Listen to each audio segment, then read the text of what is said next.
All right, section 3.4, we are going to keep exploring electrons, but now we're going to start exploring the periodic table. So if you have your green periodic table with you, you might want to just have that out to kind of explore the periodic table a little bit. So, things with the periodic table, here's what your periodic table looks like. Nice color-coded definition of your periodic table here. Shows exactly how each element's broken down. So the green is hydrogen. The yellow here is our alkali earth metals. This light blue is our back up. The yellow column is the alkali metals. The blue column is the alkali earth metals. The orange chunk here in the middle is our transition metals. Blue chunk here we call our poor metals or our metalloids, depending what we talk about. This red chunk right here is our noble gases, and this is going to be a key one which we keep referring to, so make sure that you know the red is the noble gases, and underneath the rare earth metals. So we can break apart the periodic table. It's broken apart into groups.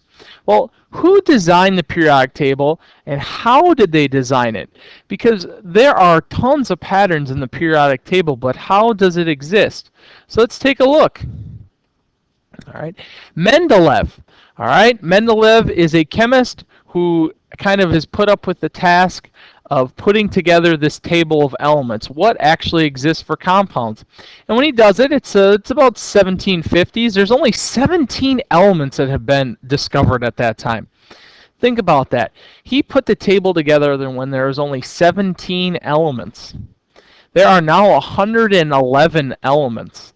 He put together the table when there's 17 elements, and we'll talk about how he did it and what he did here in a second. So, he's a Russian chemist, and what he did is he would organize the periodic table in a way that we still use today. So, that's solitaire. That last point was not important. Mendelev's periodic table, what did he do? The elements are arranged in rows in increasing mass. So he arranged the periodic table by increasing mass with similar properties that would end up in the same column. So if we go back 2 slides here, what you'll see is he arranged the periodic table so that all these elements in yellow had something in common. All these elements in blue had something in common. All these elements in orange had something in common. So we are able to take the periodic table and arrange things in order. And he did that by mass. So within a column, the masses increase from top to bottom. And we've talked about the atomic mass. Remember, that's the number on the bottom of each individual element.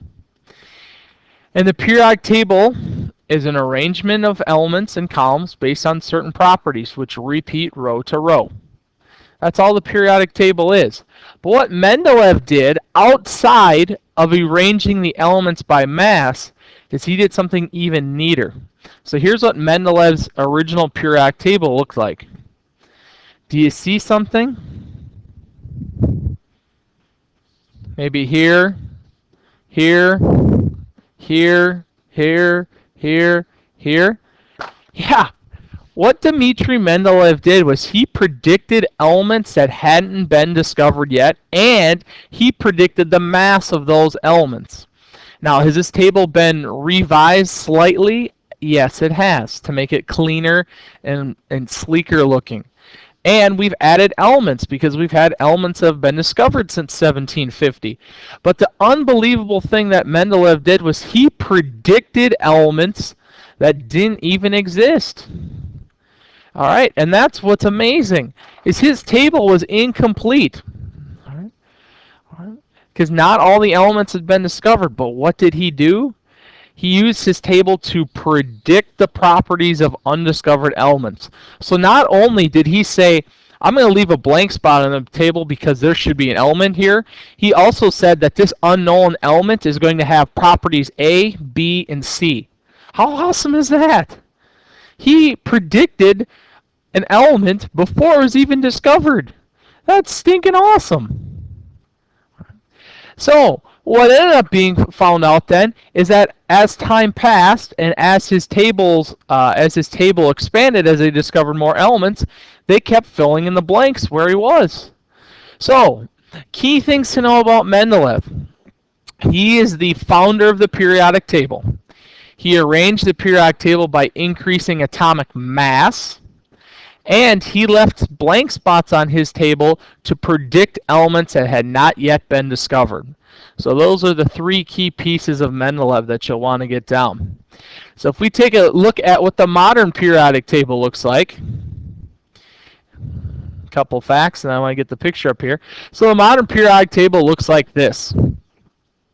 The modern periodic table is arranged by increasing atomic number.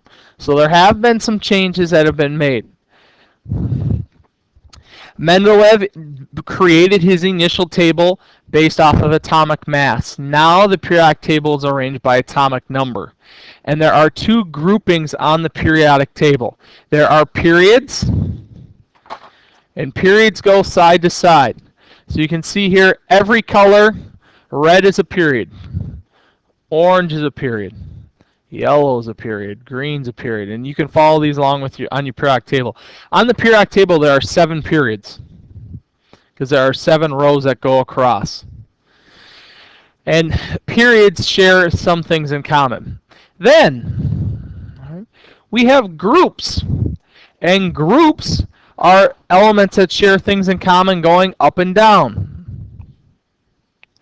Now sometimes groups are referred to as families. Why do you think they're referred to as families?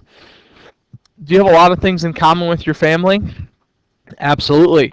You're not identical. Well, I guess Charles and Christian are, but outside of that, all right, you're not exactly identical. Their personalities are different, although they do share a lot of common. So sometimes groups are called families on the periodic table because as you go down the periodic table, those elements share a lot of things in common. And we are going to talk about some groups share a lot of, or we're going to talk about groups and the characteristics that they have in common later. So this is the modern periodic table. Mendelev created it. This is Mendelev created the initial periodic table, and now this is the revised modern periodic table, which is arranged by atomic number. If you go side to side, those are periods. Those elements share something in common side to side. And if you go up and down, those are called groups or families, and those elements share something side to side. So that is the end of section 3.4. We just got done talking about the periodic table, and this is Mr. Clark signing off.